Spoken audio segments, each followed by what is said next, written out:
नमस्कार, स्वागत है आपका आपकी खबर में। आज हम एक ऐसी कहानी आपको बताने जा रहे हैं जिससे आपके रोंगटे खड़े हो जाएंगे। जी हाँ, बिल्कुल सही सुना आपने। हम बात करेंगे 1971 भारत पाकिस्तान युद्ध की। इस बात को करने से पहले हम आपको उसके युद्ध की पृष्ठभूमि के बारे में भी अवगत कराएंगे, और जब उस पृष्ठभूमि की बात करेंगे तो निश्चित तौर पर आपके रोंगटे खड़े होने स्वाभाविक है।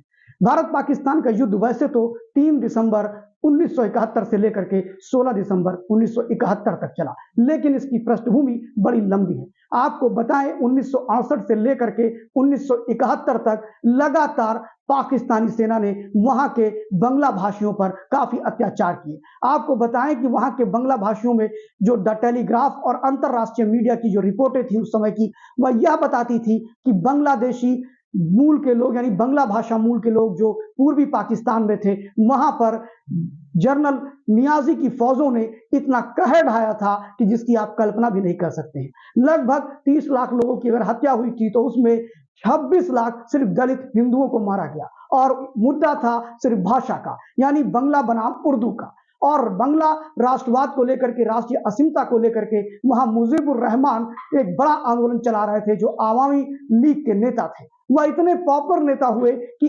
315 की असेंबली में उनको 167 सीटें मिली, और उसी के बाद एक बड़ा आंदोलन का रूपरेखा तय हो गई। आपको बताएं कि वो नरसंहार इस प्रकार का था कि जिसको द टेलीग्राफ से लेकर के बड़े लोग लिखते हैं, तस्लीमा नसरीन, और यहां तक कि भौमिक यानी अभिजात भौमिक भी कहते हैं, जो कि ब्लॉगर है बांग्लादेशी मूल के, जो इस समय ऑस्ट्रेलिया में रहते हैं। वो कहते हैं कि जिन 2 लाख स्त्रियों का वहां बलात्कार हुआ, उनको डिटेंशन कैंप में रहना पड़ा, और 2 साल तक लगभग डिटेंशन कैंप में 5 साल से लेकर के 80 साल की बूढ़ी औरतें नेकेड रहा करती थी। वह उनके शरीर पर एक वस्त्र नहीं रहता था, और जब नियाजी की सेना आदमखोर जानवरों की तरह उन पर जब चाहे तब टूट पड़ती थी। यानी एक तरह से आप सोचिए कि ये कितना भीभत्स रूप होगा। हम आईसिस की चर्चा जरूर करते हैं, लेकिन कहीं भी जो पाकिस्तानी सेना ने जो अत्याचार बांग्लादेशी दलितों पर और मुस्लिमों पर किया था, वह किसी भी आईसिस से कम नहीं था, यानी उससे भी भयावह था। आपको बताएं, इन्हीं सब पृष्ठभूमि को लेकर के जब ये आंदोलन अपने चरम पे पहुंचने लगा, उसी समय देश की प्रधानमंत्री इंदिरा गांधी को बड़ी दिक्कतें हुई, क्योंकि वहां से आने वाले लगभग 10 लाख शरणार्थी भारत के मणिपुर, मेघालय, बिहार, असम, त्रिपुरा और पश्चिम बंगाल में प्रवेश कर रहे थे। ऐसी स्थिति में भारत की आर्थिक स्थिति डामाडोल हो ही रही थी। वहीं पर भारत के अंदर रहने वाले लोगों के बीच में भी अराजकता फैल रही थी। भारत के लिए इस स्थिति से निपटना थोड़ा कठिन हो रहा था, लेकिन देश की प्रधानमंत्री इंदिरा गांधी, जो कि एक सशक्त निर्णय लेने के लिए जानी जाती है, उन्होंने इसके समाधान के लिए भारत के जो उस समय के जनरल थे, जनरल मानेकशॉ, उनको बुलाया और कहा कि इसका सलूशन क्या हो सकता है। आपको बताएं कि उसके सलूशन को लेकर के इंदिरा गांधी जी ने जब जनरल मानेकशॉ से बात किया तो उन्होंने कहा कि अभी हम हमला करने की स्थिति में नहीं है। अब बात करते हैं कि हमला करने की स्थिति पैदा हुई क्यों। आपको बताएं कि चटगांव में 25 मार्च 1971 को बांग्लादेश के वहां पर लगभग 300 बिहारियों पर हमला किया गया और उनकी निसंशय हत्या कर दी गई। ये बात इंदिरा जी को नहीं भाई, और वो बड़ी विचलित हुई। रात भर वो सो नहीं पाई। उन्हें लगा कि जिस प्रकार वहां दलितों की हत्याएं हो रही हैं, जिस प्रकार वहां व्यापक पैमाने पर नरसंहार हो रहा है और वहां से शरणार्थी भारत आ रहे हैं, उससे भारत के भी क्षेत्र पर फर्क पड़ेगा, और यह कतई भी अच्छा नहीं है। और वहीं पर जो पाकिस्तानी आर्मी के लोग, जो पाकिस्तानी आर्मी की इस हरकत से इत्तेफाक नहीं रखते थे, उनके जैसे लोग और बहुत से ऐसे बांग्लादेशी भारत सरकार से गुहार लगा रहे थे कि हमें बचाइए। फिलहाल भारत के पड़ोसी देश पाकिस्तान होने के नाते इस पर भारत पर पूरा असर पड़ रहा था। इंदिरा जी को उस समय और भी खराब लगा जब 300 बिहारियों को नरसंशय हत्या करी गई चटगांव, बांग्लादेश में, ढाका में। और ऐसी स्थिति पर इंदिरा जी बड़ी तिलमिला गई और उन्होंने कहा कि हम कुचल के रख देंगे पाकिस्तान को, खासतौर बांग्लादेश में इस पाकिस्तानी सेना को, जो आज का बांग्लादेश है, उस समय का पूर्वी पाकिस्तान था। और आपको बताएं कि इंदिरा जी ने जनरल मानेकशॉ से बड़ी हॉट टॉक हुई और उन्होंने कहा कि आप सीधे हमला कर दीजिए पाकिस्तान पर, अब हम इसको बर्दाश्त नहीं कर पाएंगे। जनरल मानेकशॉ ने इंदिरा जी को समझाया कि अभी स्थितियां हमारी अच्छी नहीं है, क्योंकि अगर अभी हम युद्ध में जाते हैं तो चीन भी हम पर हमला कर सकता है। वहीं दूसरी तरफ जब हम दिसंबर के महीने पर यह हमला करेंगे, तब तक पहाड़ों पर बर्फ जम चुकी होगी और चीन आसानी से हमला नहीं कर पाएगा। वहीं उन्होंने कहा कि अभी भी हमारे जो साजो सामान है, जो हथियार है, इक्विपमेंट है, वो सारी चीजें जो है वो अभी हमने उनको सर्विसिंग नहीं किया है, रिन्यूअल नहीं किया है, और वो इतने भारी हैं, अत्याधुनिक नहीं थे आज की तरह कि उनको आसानी से एक स्थान से दूसरे स्थान पर ले जाया जा सके। उन्होंने कहा इसके लिए कम से कम हमें 6 से 8 महीने का समय चाहिए। जनरल मानेक शॉ के इस समय मांगने पर और उनके द्वारा उन्हें तर्क सहित बताने पर इंदिरा जी मान तो जाती हैं, लेकिन उनकी छटपटाहट कम नहीं होती। वो फिर कहती हैं जनरल मानेक शॉ से कि कोई तो उपाय होगा कि हम उन नृशंस जो हत्या हो रही है, जो 30 लाख लोग मारे जा रहे हैं वहां पर, उनकी हम कैसे सुरक्षा करें, कैसे उनको प्राणों की सुरक्षा करें। तब जनरल मानेक शॉ ने एक राय दिया और कहा कि जो 10 लाख बांग्लादेशी यानी पूर्वी पाकिस्तानी जो भारत में आए हैं उन्हीं से बात करते हैं, तब तक के लिए युद्ध में उनको लगाते हैं, हम उन्हें प्रशिक्षित भी करेंगे, सारी चीजें बताएंगे और बाद में हम भी उस युद्ध में शामिल हो जाएंगे। बात तय हो गई और भारत के अंदर अता अली उस्मानी करके एक लेफ्टिनेंट कर्नल था उनका, पाकिस्तानी आर्मी का, जो भारतीय मुक्ति वाहिनी सेना का अग्रदूत बनता है और प्रशिक्षण देता है। भारत के अंदर जो डिटेंशन कैंप होते हैं जिनमें पाकिस्तानी लोग पूर्वी पाकिस्तानी से आए हुए शरणार्थी थे, उनमें से 1,80,000 ने बांग्लादेशी बांग्ला भाषा के राष्ट्रवाद को लेकर के, अपने मातृभूमि को लेकर के अपने प्राणों की आहुति के लिए संकल्प लिया और लगभग 1,80,000 लोग मुक्ति वाहिनी के सदस्य बने, जिनको भारतीय सेना ने प्रशिक्षित किया और उनके साथ वो 2 तरह की टोली बनाई, एक नियमित युद्ध की और एक गुरिल्ला युद्ध की। ये युद्ध चलते रहे। स्थिति तो तब बिगड़ी जब पाकिस्तान ने ऑपरेशन चंगेज खां किया। ऑपरेशन चंगेज खां के अंतर्गत पाकिस्तान ने वो रेडियो स्टेशन पर हमला किया, भारत के 11 रेडियो स्टेशन पर, जहां से बांग्लादेशी रेडियो स्टेशन चलाए जा रहे थे। ऐसा माना जाता है कि पाकिस्तान ये जानता था कि अगर भारत को नहीं रोका गया तो ये पूर्वी पाकिस्तान हमारे हाथ से चला जाएगा। फिलहाल उनकी ये रिपोर्ट सही थी और तब भारत ने व्यापक पैमाने पर जनरल मानेक शॉ के नेतृत्व पर हमला किया और नियाजी की फौजों को घुटने पर टेकने के लिए मजबूर कर दिया। हमने पाकिस्तानी सेना को हलाल करके मारा और इस तरह हलाल किया उनको कि आपको जान के आश्चर्य होगा कि दुनिया की सबसे बड़ी अगर आत्मसमर्पण किसी सेना ने किया तो वो पाकिस्तानी ने सेना किया, और किस सेना के सामने किया तो भारत की सेना के सामने किया। हमारा सीना गर्व से चौड़ा हो जाता है जब जनरल मानेक शॉ की वो सशक्त सेना जाकर के पाकिस्तान के फौजियों को धूल चढ़ा देती है। लेकिन एक सबसे बड़ी चीज ये थी कि क्या ये सब इतनी आसानी से हो रहा था? जी नहीं। जहां एक तरफ भारतीय सेना का नेतृत्व जनरल मानेक शॉ कर रहे थे अपनी कुशल रणनीति के माध्यम से, सैन्य रणनीति के माध्यम से, अदम्य साहस के माध्यम से, शौर्य से, बलिदान से, जहां भारत की सेना और एक एक जवान लड़ रहा था, वहीं दूसरी तरफ अंतरराष्ट्रीय दबाव भी भारत के सामने कम नहीं था। आपको बताना चाहेंगे जिस समय भारत पाकिस्तान 1971 का युद्ध चल रहा था, उस समय विश्व बिरादरी में खुले तौर पर सिर्फ एक ही देश था जो हमारे साथ खड़ा था और वो था रशिया, जिसको सोवियत राष्ट्र संघ कहते हैं, यूएसएसआर के नाम से जाना जाता था उस समय, जो कि बहुत बड़ा था।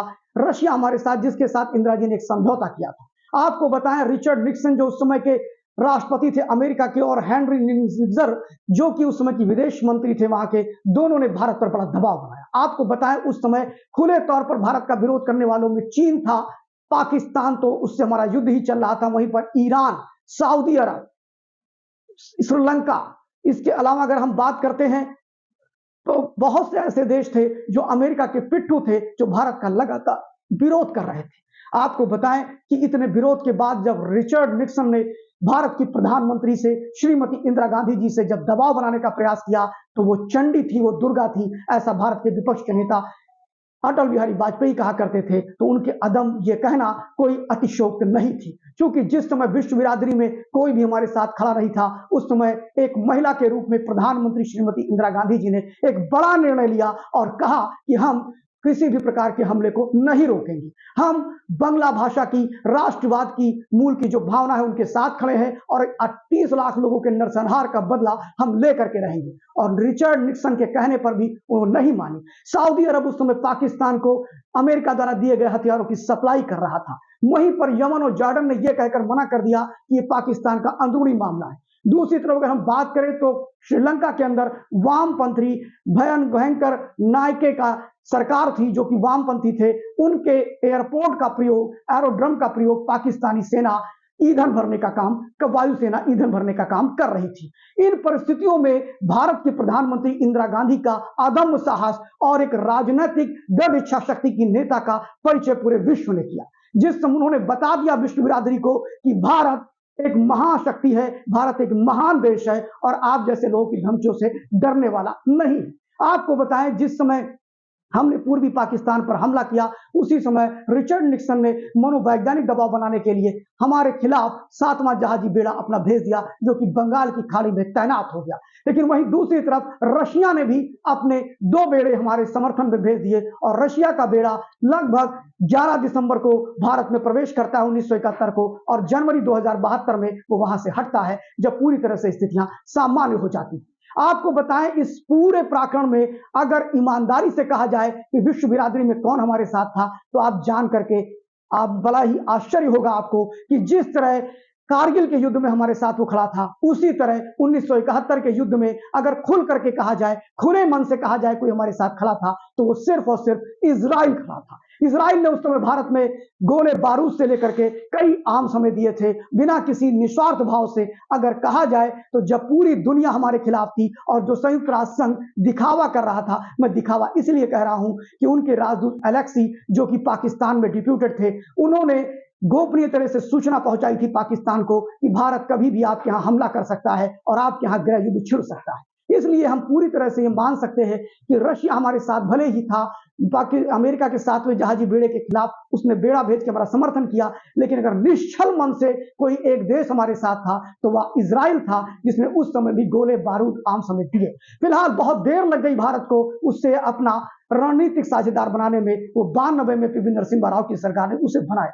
इस पूरे 71 के युद्ध में अगर देखा जाए तो भारत की सेना को लेकर के आर विक्रम सिंह एक पूर्व सैनिक है, उनका कहना था कि अगर भारत ये युद्ध दिसंबर में 17 दिसंबर को ना खत्म करता, 16 दिसंबर को इस पे हस्ताक्षर ना होते, तो शायद भारत पूरा कश्मीर ले चुका होता और आधे से ज्यादा पाकिस्तान आज भारत के पास होता। यह हमारी कूटनीति कहीं ना कहीं गलती थी, जिसके कारण हम रह गए। लेकिन भारत के अदम्य साहस की जितनी भी प्रशंसा की जाए वो कम है। ये वो भारत है जिसने किसी पे बिना तलवार उठाए पूरी दुनिया में शासन किया और उन 2 दादाओं को बता दिया, रशिया और अमेरिका को, कि आपकी दादागिरी नहीं चलेगी। और हमने वो तब बताया जब हम आर्थिक रूप से बहुत शक्तिशाली नहीं थे, जब हम सामरिक रूप से शक्तिशाली नहीं थे। इसके लिए भारत की प्रधानमंत्री श्रीमती इंदिरा गांधी की जितनी भी प्रशंसा की जाए वह कम थी। मुझे लगता है कि देश के पूर्व प्रधानमंत्री अटल बिहारी वाजपेयी से लेकर के इस देश की प्रत्येक जनता ने इंदिरा गांधी के इस नेतृत्व का लोहा माना और एक बम पर गोड़ देकर के उन्हें पुनः देश की सत्ता में लाने का काम किया था।